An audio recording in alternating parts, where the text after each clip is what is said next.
오늘 우리에게 주시는 하나님의 말씀은 마가복음 14장 12절부터 21절까지의 말씀입니다. 제가 하나님의 말씀을 봉독하겠습니다. 무교절의 첫날 곧 유월절 양 잡는 날에 제자들이 예수께 여짜오되 우리가 어디로 가서 선생님께서 유월절 음식을 잡수시게 준비하기를 원하시나이까 하매 예수께서 제자 중에 둘을 보내시며 이르시되 성내로 들어가라. 그리하면 물 한 동이를 가지고 가는 사람을 만나리니 그를 따라가서 어디든지 그가 들어가는 그 집 주인에게 이르되 선생님의 말씀이 내가 내 제자들과 함께 유월절 음식을 먹을 나의 객실이 어디 있느냐 하시더라 하라. 그리하면 자리를 펴고 준비한 큰 다락방을 보이리니 거기서 우리를 위하여 준비하라 하시니 제자들이 나가 성내로 들어가서 예수께서 하시던 말씀대로 만나 유월절 음식을 준비하니라. 저물매 그 12를 데리시고 가서 다 앉아 먹을 때에 예수께서 이르시되 내가 진실로 너희에게 이르노니 너희 중에 한 사람 곧 나와 함께 먹는 자가 나를 팔리라 하신대 그들이 근심하며 하나씩 나는 아니지요 하고 말하기 시작하니 그들에게 이르시되 12 중에 하나 곧 나와 함께 그릇에 손을 넣는 자니라. 인자는 자기에 대하여 기록된 대로 가거니와 인자를 파는 그 사람에게는 화가 있으리로다.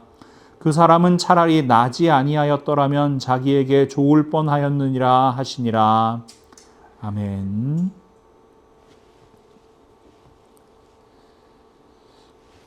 여러분 혹시 올해 6월절이 언제인지 아세요? 패스오버? 제가 찾아보니까요. 올해 6월절은 4월 12일 토요일이더라고요.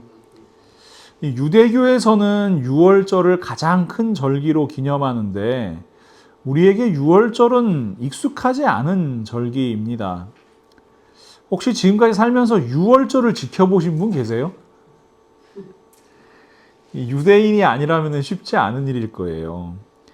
그렇기 때문에 우리는 대부분 크리스마스가 언젠지 이런 거는 신경을 쓰더라도 6월절이 언제인지에 대해서는 별 관심을 갖지 않습니다. 그래서 대부분 6월절이 언제인지에 대해서도 알지 못하는 거죠. 그렇다면은 하나님 말씀인 성경에 기록된 6월절이 우리에게는 아무 의미가 없는 날일까요? 그렇지 않습니다. 하나님께서는 6월절에 대해서 이렇게 말씀하십니다. 출애굽기 12장 11절 하반절부터 14절 말씀입니다. 이것이 여호와의 6월절이니라. 내가 그 밤에 애굽 땅에 두루 다니며 사람이나 짐승을 막론하고 애굽 땅에 있는 모든 처음 난 것을 다 치고 애굽의 모든 신을 내가 심판하리라. 나는 여호와라. 내가 애굽 땅을 칠 때에 그 피가 너희가 사는 집에 있어서 너희를 위하여 표적이 될지라. 내가 피를 볼 때에 너희를 넘어가리니 재앙이 너희에게 내려 멸하지 아니하리라. 너희는 이날을 기념하여 여호와의 절기를 삼아 영원한 규례로 대대로 지킬지니라. 첫 번째 6월절 날이겠지요. 그날에 하나님께서 애굽의 모든 처음 난 것과 우상들을 심판하십니다. 그날은 죽음의 날이었고요. 통곡의 날이었습니다. 그러나 하나님의 백성들에게 그날은 구원의 날이었습니다. 해방의 날이었습니다. 어린 양의 피를 보신 하나님께서 하나님 말씀에 순종한 이들을 멸하지 않으시고 넘어가셨기 때문입니다. 6월절이라는 절기는 우리에게 좀 생소하지만 6월절에 일어난 하나님의 구원 역사는 우리에게 너무나 익숙합니다. 사도 바울은 이렇게 선포합니다. 고린도전서 5장 7절 하반절 말씀인데요. 우리들의 6월절 양이신 그리스도께서 희생되셨습니다. 여러분, 6월절 이야기는요. 우리를 구원하신 하나님의 구원 역사입니다. 하나님께서 예수 그리스도의 십자가 그 보혈의 능력을 믿는 모든 사람들을 구원하셨습니다.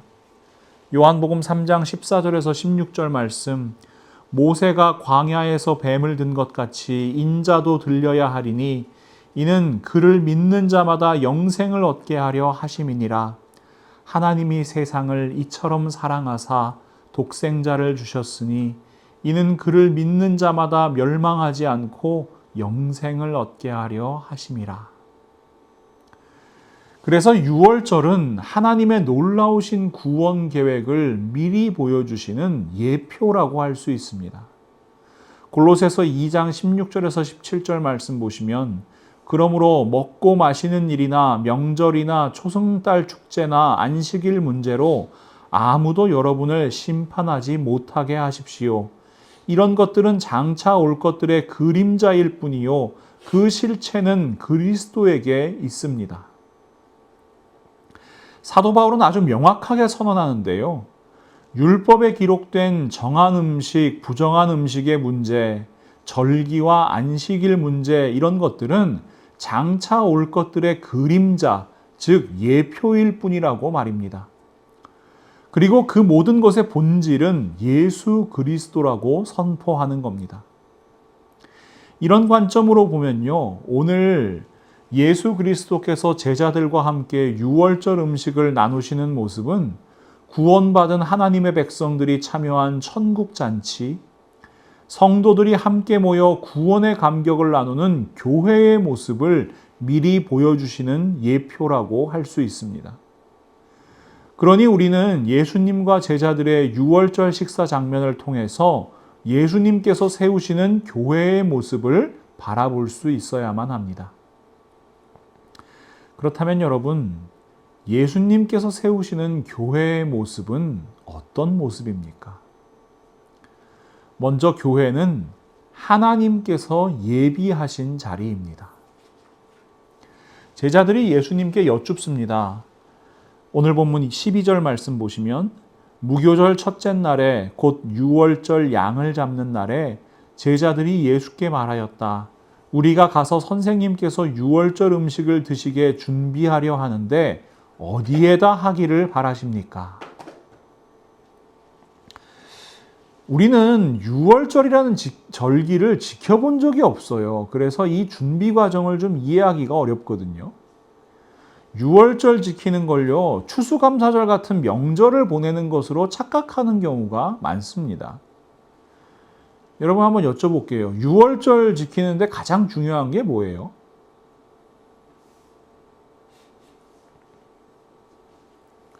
보통은 어린 양 생각하시지 않으세요? 양을 잡아야 되잖아요. 근데 사실 어린 양을 제대로 준비하는 것도요, 쉽지는 않은 일이에요. 여러분, 추수감사절 아니면 한국 명절, 설날이나 추석 이런 거 준비할 때 보통 며칠 전부터 시작하세요? 일주일? 그렇게 오래전부터 준비해요? 가족들이 모이니까 집안 청소도 하고 함께 먹을 음식도 준비하고 여유 있게 한 일주일 정도 준비하실 거예요. 그런데 유월절 준비는 그렇게 간단하지가 않습니다.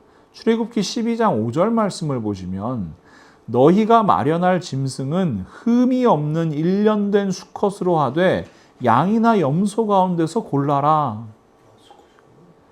유월절에 함께 먹는 어린 양이나 염소는요, 흠이 없는 1년 된 수컷이어야 돼요. 그러면 여러분, 이런 얘기입니다. 올해 유월절을 지켰잖아요? 그러면 내년 유월절에 쓸 제물, 그 어린 양을 지금부터 준비해야 되는 거예요. 양에 상처가 생긴다든가 어디가 다친다든가 그러면은 흠이 생기잖아요. 그러니까 애지중지 잘 돌보면서 준비해야 내년 유월절을 맞이할 수가 있는 겁니다. 그리고 양고기와 함께 먹을 무교병이나 쓴나물도 준비해야 되겠죠. 자, 음식 준비가 다 됐으니까 유월절 준비 끝인가요? 우리가 이렇게만 생각하면요, 성경에 기록된 이 다음 말씀들이 이해가 되질 않아요. 열왕기하 23장 21절에서 22절 말씀과 역대하 35장 18절 말씀인데요. 왕이 온 백성에게 명령을 내렸다. 이 언약책에 기록된 대로 주 당신들의 하나님께 감사드리는 유월절을 준비하십시오. 사사들이 이스라엘을 다스리던 시대로부터 이스라엘과 유다 왕들의 시대에 이르기까지 어느 시대에도 이와 같은 유월절을 지킨 일은 없었다. 선지자 사무엘 이후로 이스라엘 가운데서 유월절을 이같이 지키지 못하였고 이스라엘 모든 왕들도 요시야가 제사장들과 레위 사람들과 모인 온 유다와 이스라엘 무리와 예루살렘 주민과 함께 지킨 것처럼은 유월절을 지키지 못하였더라. 여러분, 이 요시야 왕이 유월절을 지킨 게 주전 623년 정도에 있었던 일이거든요. 그러니까 사사 시대로부터 유월절을 못 지켰다고 하면은 한 600년 정도를 유월절을 지키지 못한 거예요. 선지자 사무엘 이후라고 보아도 한 400년 정도를 유월절을 못 지킨 거예요. 제대로 지킨 적이 없는 거예요. 이걸 쉽게 생각하면 어떻게 되냐면요. 약속의 땅 가나안에 들어갔잖아요. 그런데 그 가나안 땅에 정착한 후로는 유월절을 제대로 지킨 적이 없다라고 말씀하시는 겁니다. 자연스럽게 이런 질문이 나오죠. 도대체 왜요? 우리는 매년 추수감사절 지키잖아요. 터키도 먹고 가족들끼리 모이기도 하고 교회에서 예배도 드리고 미국에 살면서도 한국의 명절을 지키시는 분들도 많잖아요. 근데 이스라엘 백성들은 왜 가장 중요한 절기, 구원의 절기인 유월절을 지키지 않았을까요? 그 이유는 아주 간단합니다. 유월절을 지키는데 제일 중요한 건요, 어린 양이나 무교병, 쓴나물과 같은 음식 준비를 하는 게 아니기 때문이에요. 신명기 16장 2절 그리고 5절부터 7절 말씀을 함께 보시면 당신들은 주님께서 자기의 이름을 두려고 택하신 그곳에서 양과 소를 잡아 주 당신들의 하나님께 유월절 제물로 바쳐야 합니다. 유월절 제사는 주 당신들의 하나님이 당신들에게 주시는 성읍이라 해서 아무 데서나 다 드릴 수 있는 것은 아닙니다. 유월절 제물로 드릴 것은 당신들의 주 하나님께서 자기의 이름을 두려고 택하신 곳에서만 잡을 수 있으며 잡는 때는 당신들이 이집트를 떠난 바로 그 시각 곧 초저녁 해가 질 무렵입니다. 주 당신들의 하나님이 택하신 곳에서 고기를 구워서 먹고 아침이 되면 당신들의 장막으로 돌아가십시오. 유월절을 지키는데 가장 중요한 것은 하나님께서 자기 이름을 두려고 택하신 그곳에 모이는 것입니다. 하나님께서 예비하신 장소, 하나님께서 준비하신 장소에 모이는 거예요. 그곳이 어디입니까? 바로 하나님의 성전입니다. 그래서 가나안 땅에 정착한 후에 유월절을 제대로 지키기가 어려웠던 겁니다. 광야에서는 성막을 중심으로 모든 백성이 진을 치고 함께 살았거든요. 그러니까 유월절을 지키면 어떻게 하면 돼요? 그냥 가운데 있는 성막으로 나오면 되는 거예요. 그런데 가나안 땅에 정착한 후에는 각자 분배받은 기업에 흩어져 살다가 성막이 있는 곳으로 모여야 돼요. 성막은 처음에 실로라는 곳에 있었으니까 실로로 모여야 되고요. 다윗이 예루살렘을 정복한 후에는 예루살렘과 기브온 두 곳의 성막이 있었어요.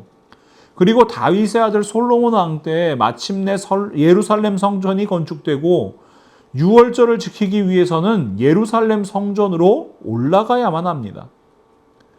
지금처럼 교통수단이 발달하기 전이었기 때문에요.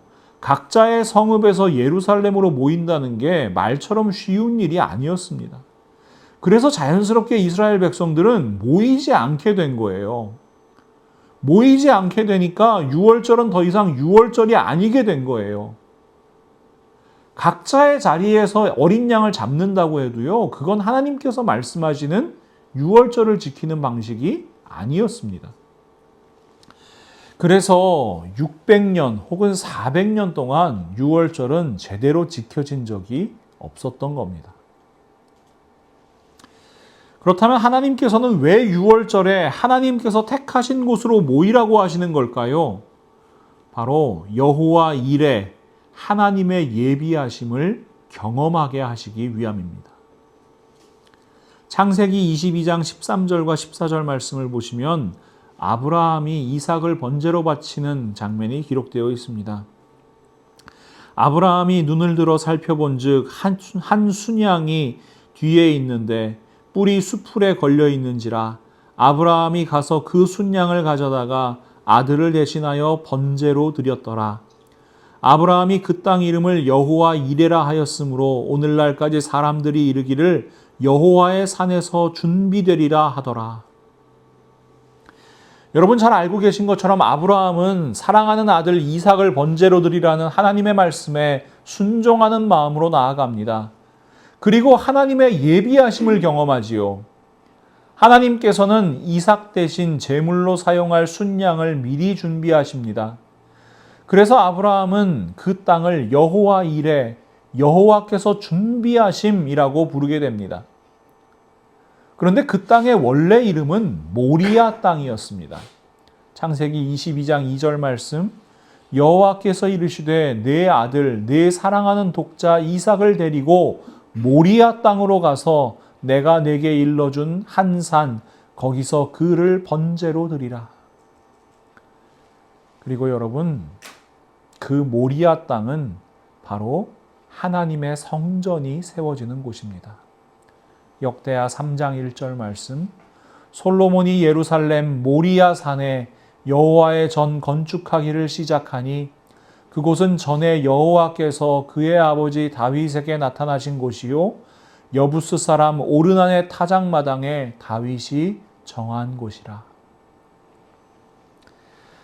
하나님께서는요, 하나님의 백성들이 유월절에 하나님께서 택하신 곳에 모여서 하나님께서 예비하시는 여호와 이레의 역사를 경험하라고 말씀하시는 겁니다.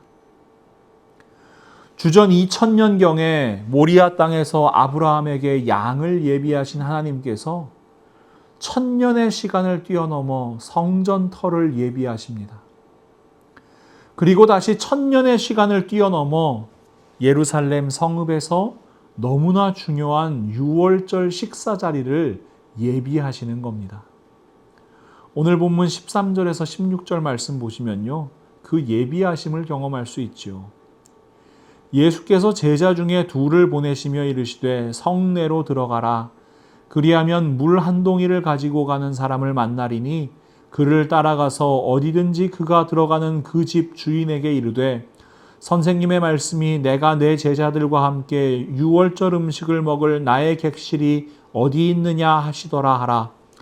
그리하면 자리를 펴고 준비한 큰 다락방을 보이리니 거기서 우리를 위하여 준비하라 하시니 제자들이 나가 성내로 들어가서 예수께서 하시던 말씀대로 만나 유월절 음식을 준비하니라. 여러분 이게 상식적으로 이해가 되세요? 어떻게 가능하죠? 예수님께서 전화로 예약을 해놓으신 건가요? 홈페이지에 접속하셔서 예약을 하신 건가요? 자리를 펴고 준비한 큰 다락방이 있었을 수 있습니다. 그런데 그건 그 집주인이 자기 가족들이 모여서 함께 먹기 위해 준비한 거지 예수님과 제자들을 위해 준비한 것이 아닐 거잖아요. 우리는 정확한 이유를 알 수 없어요. 하지만 오늘 본문 말씀은 이 말씀을 떠올리게 합니다. 마가복음 11장 1절에서 3절 말씀입니다. 그들이 예루살렘에 가까이 와서 감람산 벳바게와 베다니에 이르렀을 때에 예수께서 제자 중 둘을 보내시며 이르시되 너희는 맞은편 마을로 가라. 그리로 들어가면 곧 아직 아무도 타보지 않은 나귀 새끼가 매여 있는 것을 보리니 풀어 끌고 오라. 만일 누가 너희에게 왜 이렇게 하느냐 묻거든 주가 쓰시겠다 하라. 그리하면 즉시 이리로 보내리라 하시니. 이것도 다른 이유가 없습니다. 주가 쓰시겠다 하라. 예수 그리스도는 하나님의 아들이십니다. 모든 것의 주인 되십니다. 바로 그 예수님께서 예비하시는 겁니다. 이것은 하나님의 주권적인 역사입니다. 12제자는요, 지금 하나님께서 예비하신 예루살렘 성전을 넘어서 예수 그리스도께서 예비하신 천국잔치에 참여하는 겁니다. 사랑하는 성도 여러분, 그로부터 2000년이라는 시간이 지나갔습니다. 그런데 그 시간을 넘어서요, 우리가 이 자리에 함께 모여 예배하는 것은 결코 우연이 아닙니다. 우리는 하나님의 예비하심으로 구원받은 하나님의 백성이요, 하나님의 자녀들입니다. 에베소서 2장 10절 말씀, 우리는 그가 만드신 바라 그리스도 예수 안에서 선한 일을 위하여 지으심을 받은 자니 이 일은 하나님이 전에 예비하사 우리로 그 가운데서 행하게 하려 하심이라. 우리의 만남도 우리가 함께 예배하고 우리가 함께 하나님 역사에 동참하는 건 모두 하나님의 예비하심인 줄 믿습니다. 그래서 우리의 예배는, 우리의 교회는 여호와 일에 하나님의 예비하심을 경험하는 곳인 겁니다. 마태복음 18장 20절 말씀, 두세 사람이 내 이름으로 모인 곳에는 나도 그들 중에 있느니라. 예수 그리스도의 이름으로 모인 이 집을 하나님께서 교회로 삼으셨습니다. 예수 그리스도 안에서 살아가는 우리 한 사람 한 사람을 하나님께서 교회로 세우십니다. 하나님의 예비하심, 그 은혜와 사랑을 맛보는 곳이 바로 예수 그리스도의 몸된 교회입니다. 우리를 위하여 교회를 예비하신 예수님께서 지금 이 시간에도 예비하고 계신 곳이 있습니다. 요한복음 14장 1절에서 6절 말씀, 우리 한 목소리로 한번 같이 읽어보지요. 너희는 마음에 근심하지 말라. 하나님을 믿으니 또 나를 믿으라. 내 아버지 집에 거할 곳이 많도다. 그렇지 않으면 너희에게 일렀으리라. 내가 너희를 위하여 거처를 예비하러 가노니 가서 너희를 위하여 거처를 예비하면 내가 다시 와서 너희를 내게로 영접하여 나 있는 곳에 너희도 있게 하리라. 내가 어디로 가든지 그 길을 너희가 아느니라. 도마가 이르되 주여 주께서 어디로 가시는지 우리가 알지 못하거늘 그 길을 어찌 알겠사옵나이까. 예수께서 이르시되 내가 곧 길이요 진리요 생명이니 나로 말미암지 않고는 아버지께로 올 자가 없느니라. 아멘. 하나님의 예비하심으로 구원받고 교회로 세워진 우리 모두 천국 소망 품고 길이요 진리요 생명이신 예수 그리스도만 따르기를 간절히 소망합니다. 또 한 가지, 예수 그리스도께서 세우시는 교회는 하나 되는 자리입니다. 출애굽기 12장에 기록된 6월절에 대한 말씀을 한번 같이 살펴보겠습니다. 출애굽기 12장 1절에서 10절 말씀입니다. 여호와께서 애굽 땅에서 모세와 아론에게 일러 말씀하시되 이 달을 너희에게 달의 시작 곧 해의 첫 달이 되게 하고 너희는 이스라엘 온 회중에게 말하여 이르라. 이달 열흘에 너희 각자가 어린 양을 취할지니 각 가족대로 그 식구를 위하여 어린 양을 취하되 그 어린 양에 대하여 식구가 너무 적으면 그 집의 이웃과 함께 사람 수를 따라서 하나를 취하며 각 사람이 먹을 수 있는 분량에 따라서 너희 어린 양을 계산할 것이며 너희 어린 양은 흠없고 1년 된 수컷으로 하되 양이나 염소 중에서 취하고 이달 열 나흘날까지 간직하였다가 해질 때 이스라엘 회중이 그 양을 잡고 그 피를 양을 먹을 집 좌우 문설주와 인방에 바르고 그 밤에 고기를 불에 구워 무교병과 쓴나물과 아울러 먹되 날 것으로나 물에 삶아서 먹지 말고 머리와 다리와 내장을 다 불에 구워 먹고 아침까지 남겨두지 말며 아침까지 남은 것은 곧 불사르라. 이게 사람이요, 말씀을 읽으면 제가 늘 이렇게 말씀드리지만 이게 보이는 것만 자꾸 보여요. 그래서 이 말씀을 읽다 보면은 뭐 양을 잡고 피를 이렇게 문설주와 임방에 바르고 뭐 무교병하고 쓴나물을 같이 먹고 이런 내용들만 자꾸 들어오거든요. 그런데 제가 이 노란색으로 표시해둔 구절들을 보시면 여러분이 유월절에 대한 율법이 어떤 율법과 참 많이 닮아 있다는 느낌을 받으실 거예요. 이 유월절에 대한 율법은요, 화목제를 드리는 율법과 참 많이 닮아 있습니다. 화목제를 드리기 위해서는 우선 제물의 머리에 안수하고 제물을 잡지요.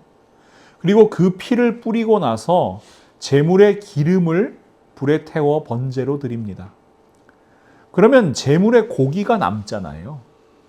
화목제물의 고기는 그날 혹은 이튿날까지 모두 먹어야만 합니다. 레위기 7장 15절에서 18절 말씀을 보시면 화목제를 드리는 규례가 나와 있는데, 감사함으로 드리는 화목제물의 고기는 드리는 그날에 먹을 것이요 조금이라도 이튿날 아침까지 두지 말 것이니라.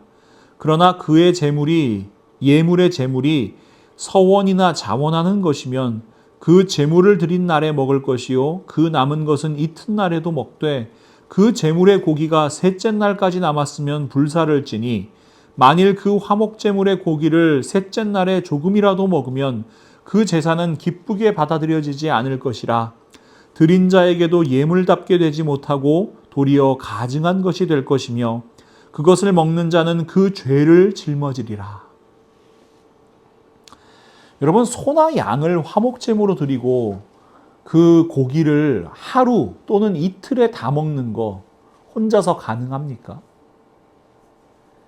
불가능한 거예요. 가족들과 이웃들과 함께 모여서 고기를 나누어 먹어야 가능합니다.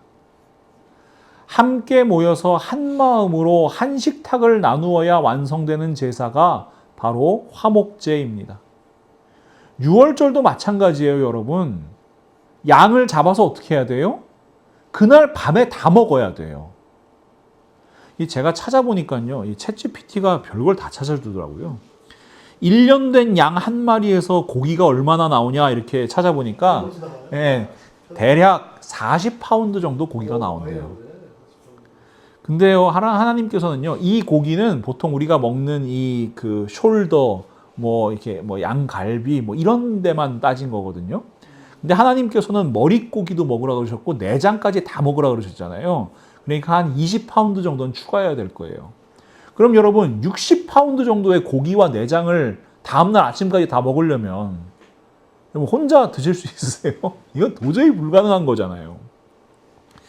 저희 가족 3명이 요즘에 고기를 구워 먹으면 한 끼에 한 2파운드 정도 먹거든요. 예. 이거 60파운드 먹는 거요. 웬만한 대가족도 불가능한 일입니다. 그래서 하나님께서 유월절 율법에서 뭐라고 말씀하세요? 가족들이 다 못 먹을 것 같으면 이웃들과 함께 계획을 세우라고요. 다 먹어야 되니까. 한 사람이 얼만큼 먹을 수 있는지 잘 계산해서 너희 가족들뿐만 아니라 너희 이웃들까지 다 모아서 함께 먹으라고 말씀하시는 거예요. 구원의 역사를 경험한 모두가 한 식구 되는 거예요. 같이 밥 먹었잖아요. 유월절은요, 하나님과 하나 되고요, 이웃들과 하나 되는 역사가 일어나는 날이에요. 예수 그리스도께서 화목제물로 우리에게 오신 이유가 바로 여기에 있는 겁니다.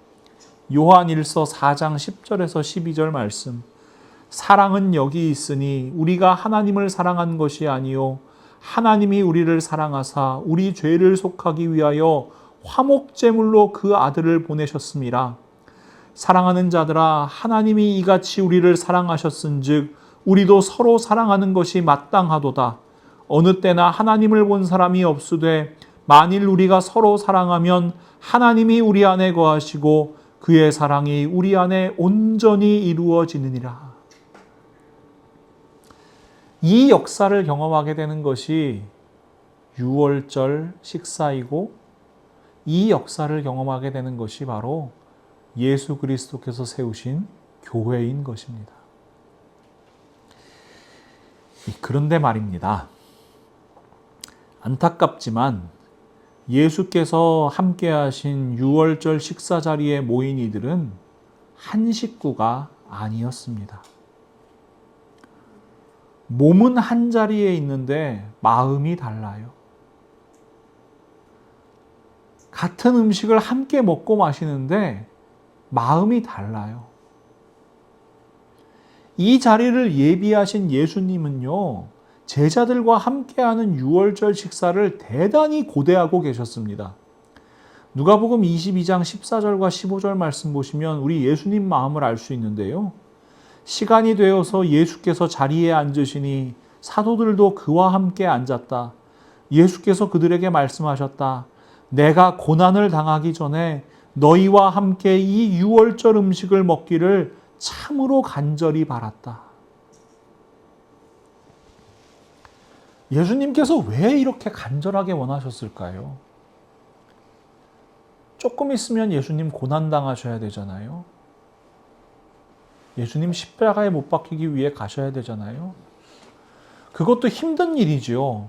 그런데 예수님 입장에서는요, 사랑하는 제자들이 이제부터 겪게 될 고난과 환난 아시는 거예요.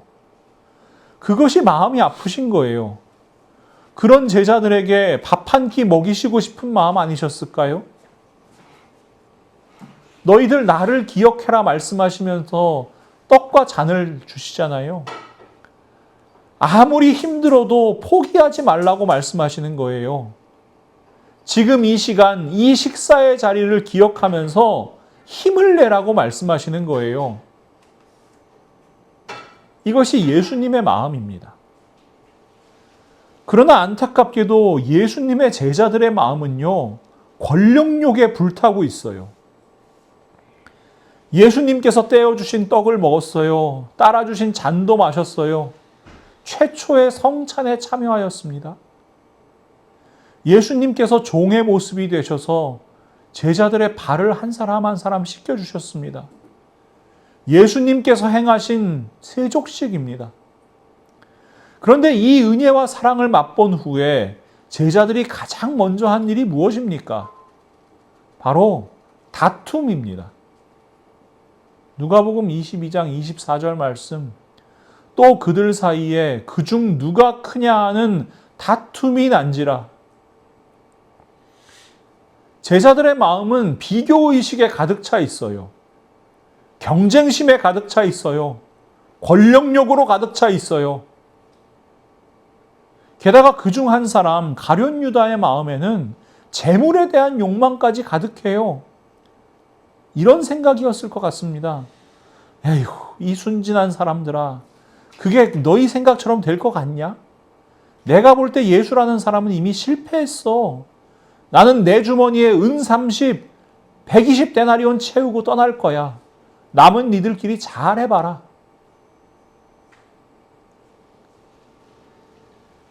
근데 여러분, 이 장면이 더 슬프게 느껴지는 건요, 예수님께서 이런 제자들의 마음을 이미 다 알고 계시다는 사실 때문입니다.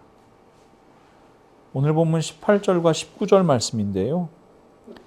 다 앉아 먹을 때에 예수께서 이르시되 내가 진실로 너희에게 이르노니 너희 중에 한 사람 곧 나와 함께 먹는 자가 나를 팔리라 하신대 그들이 근심하며 하나씩 하나씩 나는 아니지요 하고 말하기 시작하니.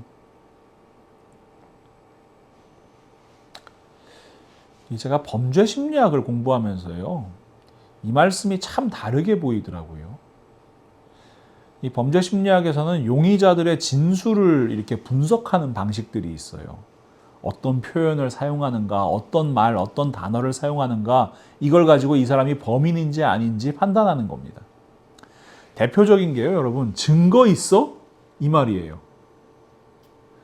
예를 들어서 어떤 용의자한테 네가 아무개를 살해한 범인이지? 이렇게 물어보면요, 보통 어떻게 대답해야 되냐면 저는 아니에요. 절대로 그런 적이 없어요. 라고 대답을 해야 돼요. 근데요, 증거 있어요? 라고 묻는 사람들이 있어요.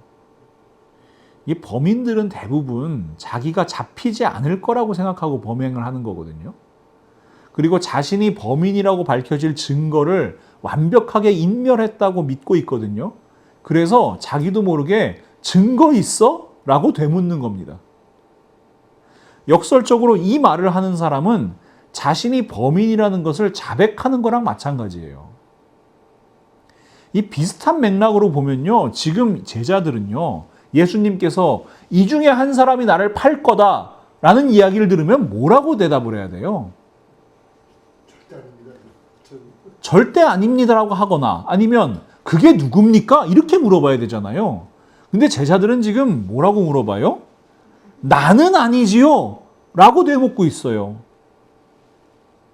나일 수도 있다는 얘기구나. 나일 수 있다는 얘기입니다. 자기의 욕망을 들켜버린 겁니다. 권력욕, 무력에 사로잡힌 제자들, 비교의식, 경쟁심에 사로잡힌 제자들은요, 나도 예수를 팔 수 있는 사람이라는 사실을 누구보다 잘 알고 있는 거예요.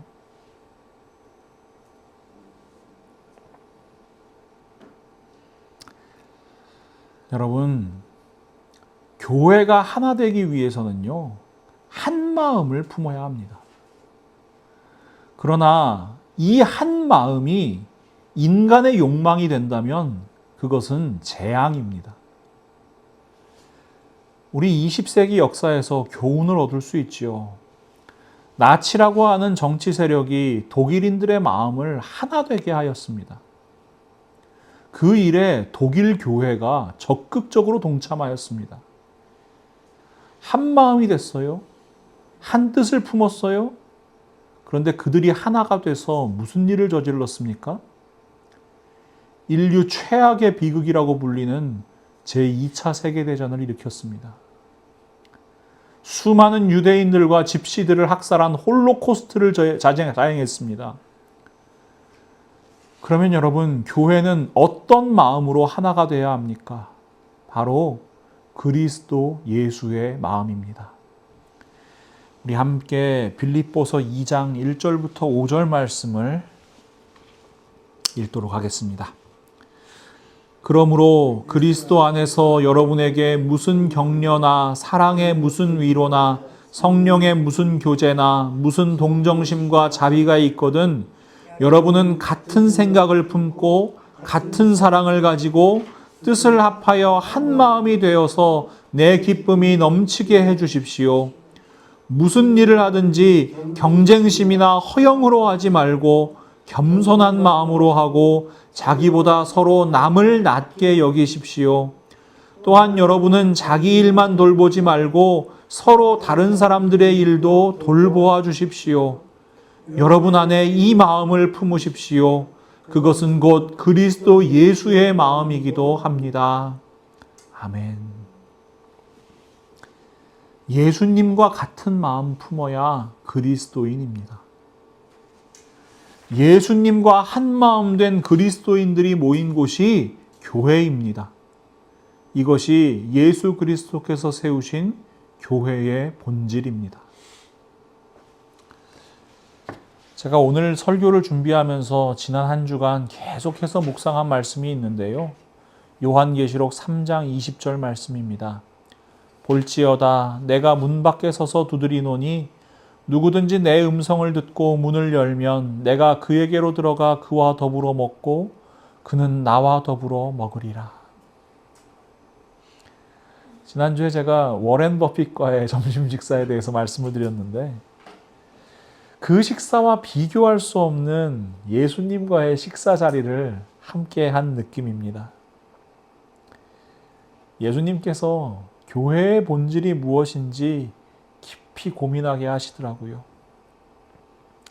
교회는 여호와 일에 하나님의 예비하심을 경험하는 곳이라고요. 인간의 욕망이 아니라 그리스도 예수의 마음으로 하나 되는 곳이 바로 교회라고요. 특별히 저는 목사잖아요. 목사 돼서 예수님 팔아먹지 말고 예수님 가지고 장사하지 말라고 말씀하시더라고요. 사랑하는 믿음의 동역자 여러분, 오늘 설교를 들으시며 여러분의 마음 문을 두드리시는 예수님의 음성을 들으셨다면 그 문을 활짝 여셨으면 좋겠습니다. 그리고 예수님과 함께 먹고 함께 마시며 그 말씀을 경청하셨으면 좋겠습니다. 그리고 기억하셨으면 좋겠습니다. 나의 욕망 내려놓고요. 하나님의 뜻에 귀를 기울이고 그 뜻대로 살아가는 우리 모두가 되면 참 좋겠습니다. 이렇게 우리 모두가 예수 그리스도와 한마음 된 그리스도인으로 예수 그리스도께서 세우신 바른 교회를 이루어갈 수 있기를 간절히 소망합니다.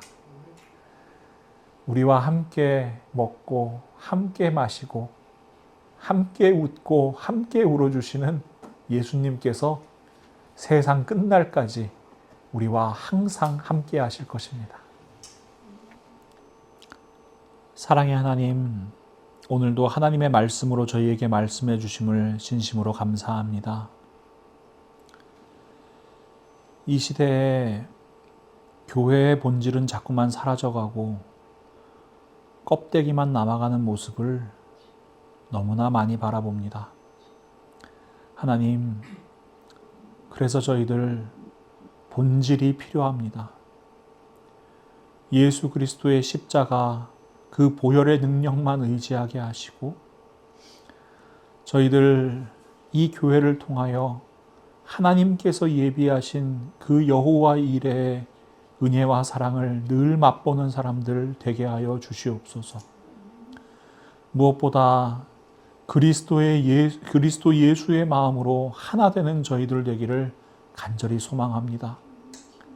인간의 욕망, 야망, 헛된 생각들로 하나님의 교회를 채워가는 것이 아니라 오직 하나님의 뜻으로 예수 그리스도의 말씀으로 그 사랑으로 복음으로 이 교회를 채워가게 하여 주옵소서. 그리하여 저희에게 맡겨주신 그리스도인이라는 이름이 부끄럽지 않게 하시고 이 땅 가운데 나아가 그 하나님의 뜻대로 그 사랑과 은혜와 복음을 온전히 흘려보내는 통로의 사명을 감당하는 저희 한 사람 한 사람 될 수 있도록 하나님 붙드시고 사용하여 주시옵소서.